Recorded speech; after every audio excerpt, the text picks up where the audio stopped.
आज बच्चों हम एक ऐसा टॉपिक लेंगे जो क्लास 11, क्लास 12 दोनों क्लासेस के बच्चों के लिए इंपॉर्टेंट टॉपिक रहता है regarding the shape and structures. इस बात को समझने के लिए हमें हाइब्रिडाइजेशन को सीखना होगा। हाइब्रिडाइजेशन कितने तरह की है, क्या क्या शेप पॉसिबल है, एटसेट्रा, बहुत सारे सवालों का आपको जवाब देना होगा। हाइब्रिडाइजेशन का कंसेप्ट आखिर देने की जरूरत क्यों पड़ी और ये क्या कंसेप्ट है?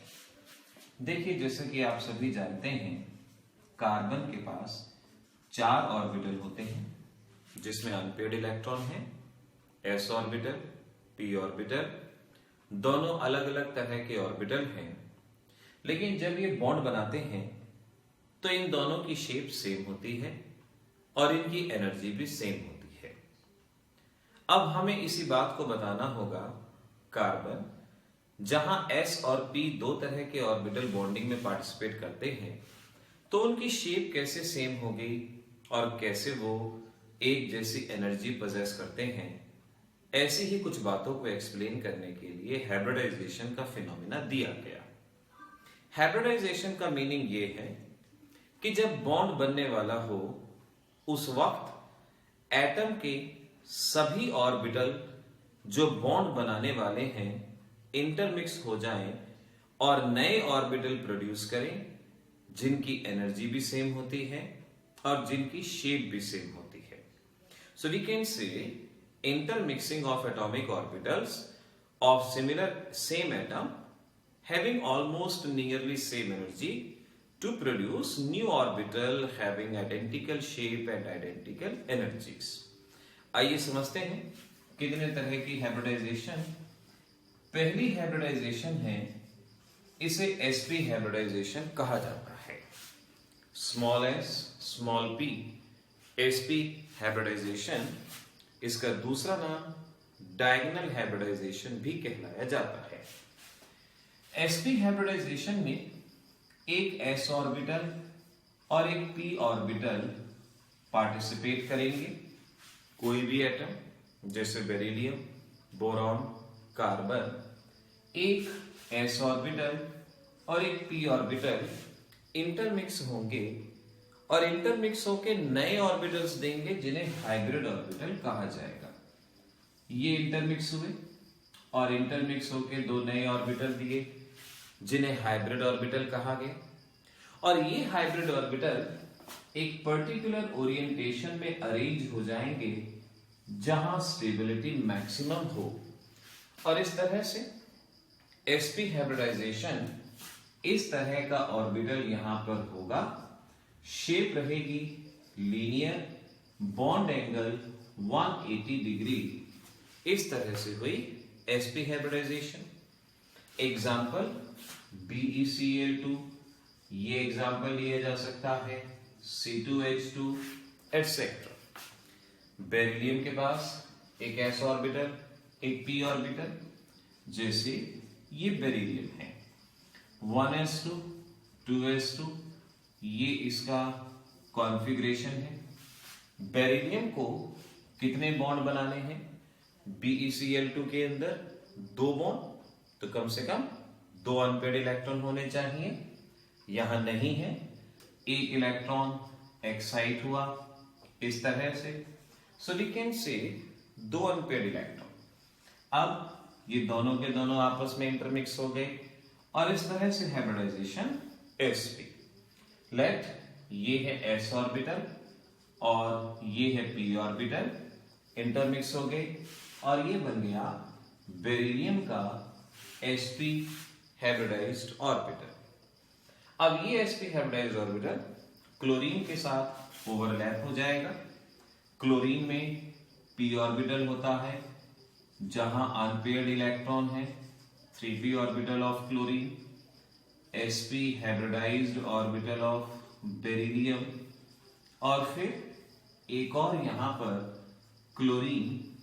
इस तरह से हमारे पास सिचुएशन रहेगी, यानी बेरिलियम में sp हाइब्रिडाइज्ड, क्लोरीन में p ऑर्बिटल, ये आपस में इंटरमिक्स हुए, ओवरलैप हुए और इस तरह से ये बनेगा BeCl2 का molecule, BeCl2 hybridisation sp, shape linear, bond angle 180। इस तरह के एटीट्यूड से आपको स्ट्रक्चर्स बनाने हैं, हाइब्रिडाइजेशन को सीखना है। दूसरी हाइब्रिडाइजेशन जो हम यहां पर सीखेंगे ये है sp2 hybridisation. Small s small p to sp2। कई बार बच्चे sp स्केयर बोलते हैं, इट इज sp2। मतलब साफ है, एक s ऑर्बिटल और दो p ऑर्बिटल आपस में इंटरमिक्स, और नए कितने बनेंगे? जितने ऑर्बिटल मिक्स होंगे उतने ही नए बनेंगे। सो वी कैन सी 3 नए बनेंगे, एक इस तरह से, एक इस तरह से और एक इस तरह से, और ऐसे हम कहेंगे sp2 हाइब्रिडाइज्ड ऑर्बिटल हमारे पास रहेगा। आखिर दोनों हाइब्रिडाइजेशन में क्यों अलग अलग शेप आती है? किसी भी ज्योमेट्री का कारण होता है स्टेबिलिटी। बॉन्ड्स, इलेक्ट्रॉन ऐसी जगह पे जाके सिचुएटेड होते हैं जहां रिपल्शन मिनिमम हो और स्टेबिलिटी मैक्सिमम हो। अगर 3 ऑर्बिटल हैं, तीनों में इलेक्ट्रॉन होंगे, तो इस तरह से इतनी डिस्टेंस पे जाके ये स्टेबल होंगे। बॉन्ड एंगल 120 डिग्री का, शेप या ज्योमेट्री का नाम ट्राइगोनल प्लेनर, ये ज्योमेट्री यहां पर रहेगी। एग्जाम्पल आपने याद करने हैं, BCl3 कॉमन एग्जाम्पल यहां याद किया जा सकता है, जैसे बोरॉन 1s2 2s2 2p1। अब बोरॉन का कॉन्फ़िगरेशन ये है, 3 क्लोरीन में ओवरलैप होना। ध्यान रखना, जितने एटम ओवरलैप होंगे उतने ही अनपेयर्ड इलेक्ट्रॉन होने चाहिए। 3 ने ओवरलैप होना है लेकिन एक ही अनपेयर्ड है। कैसे कर सकते हैं 3? अगर यहां से एक को जंप करा दिया जाए। अब पहचानो, एक s और 2 p, हाइब्रिडाइजेशन हो गई sp2। इस तरीके से let this is s, these 2 are p, और ये हुआ sp2। ऐसे हम बोरॉन में हाइब्रिडाइज्ड ऑर्बिटल देख लेंगे।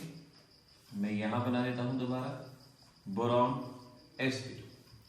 3 क्लोरीन, क्लोरीन में p ऑर्बिटल में half field electron, half filled orbital होता है, तो 3 क्लोरीन के p ऑर्बिटल इस तरह से ओवरलैप हो जाएंगे, एक इधर एक इधर, इस तरह से ये ओवरलैप, और ये बना BCl3। BCl3 की शेप क्या हुई? Trigonal planar, bond angle 120 degree. एक मिस्टेक ना करना कि जब आप ओवरलैप दिखाएं तो सही ढंग से आपने ओवरलैपिंग को दिखाना है।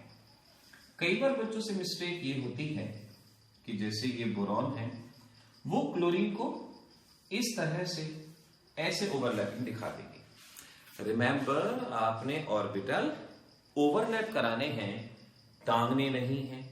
आप इस तरह से ऑर्बिटल टांग दें, गलत हो जाएगा। आपको ऑर्बिटल इंटरन्यूक्लियर एक्सिस पे ओवरलैप कराने हैं। इस तरह से ये हुई sp2। सिमिलरली अगली हाइब्रिडाइजेशन sp3। sp3 का मीनिंग, एक s ऑर्बिटल और 3 p ऑर्बिटल आपस में इंटरमिक्स होंगे। टोटल 4 हैं, तो नए भी कितने बनेंगे आपके पास? 4। इन चारों ऑर्बिटल को आप ऐसे बनाएंगे, 1 2 3 4, इस तरह से। इस ज्योमेट्री को बनाने में बहुत बच्चों को प्रॉब्लम होती है, तो देखिए आप ऐसे कीजिएगा। आप पहले इस तरह से 4 लाइनें खींच लीजिए, 3 लाइनें ऐसे खींचिए और एक इस तरह से। 4 लाइनें कोई भी बच्चा इस तरह से यहां पर अप्लाई कर सकता है, और या तो इनके ऊपर लोब्स बना दीजिए या ऐसे ही पड़ा रहने दीजिए। एक लोब, दूसरा लोब, तीसरा लोब और ये 4th लोब, और फिर इन लाइंस को रब कर दीजिए और इस तरह से ये हो जाएगी sp3 हाइब्रिडाइजेशन का स्ट्रक्चर। इस ज्योमेट्री को हम टेट्राहेड्रल ज्योमेट्री के नाम से जानते हैं। Tetrahedral geometry, bond angle 109 degree 28 minute. तो तीनों हाइब्रिडाइजेशन में बॉन्ड एंगल, शेप, स्ट्रक्चर बहुत अच्छे से याद रखें। एग्जाम्पल के तौर पे CH4 मीथेन का मॉलिक्यूल यहां याद रखा जा सकता है। एक हाइड्रोजन इधर, एक हाइड्रोजन इधर, एक इधर, एक इधर, इस तरह से ओवरलैप हो जाएगा। फिर इसके बाद है अगली DsP2। DsP2 हाइब्रिडाइजेशन में एक d ऑर्बिटल, एक s ऑर्बिटल और दो p ऑर्बिटल इंटरमिक्स होंगे और 4 नए ऑर्बिटल मिलेंगे, जिनको हम चाहे तो ऑर्बिटल स्ट्रक्चर में बना के दिखा दें इस तरीके से, या लीनियरली भी आप इसको दिखा सकते हैं कि एक इधर, एक इधर, एक इधर, एटसेट्रा। इस शेप को स्क्वायर प्लेनर ज्योमेट्री कहा जाएगा। ये शेप का मतलब 4 बॉन्ड एक ही प्लेन में, 2 और 2, 2 और 2, 4 बॉन्ड एक ही प्लेन में स्क्वायर प्लेनर ज्योमेट्री इसे कहा जाता है। हर एक bond angle 90 degree, square planar 90 degree का बॉन्ड एंगल। तो ऐसे अभी तक हमने 4 तरह की हाइब्रिडाइजेशन को सीखा। अब आपके लिए मेरा 2 क्वेश्चन है। पहला क्वेश्चन, ये d ऑर्बिटल कौन सा है? d सब शेल में 5 ऑर्बिटल होते हैं, dxy, dyz, dxz, dx square dash y square and dz square। आपको बताना है ये d ऑर्बिटल कौन सा है, और उसके अलावा आपने बताना है कि कार्बन के केस में स्क्वायर प्लेनर ज्योमेट्री क्यों नहीं एग्जिस्ट करती, कार्बन स्क्वायर प्लेनर ज्योमेट्री को क्यों नहीं बनाता।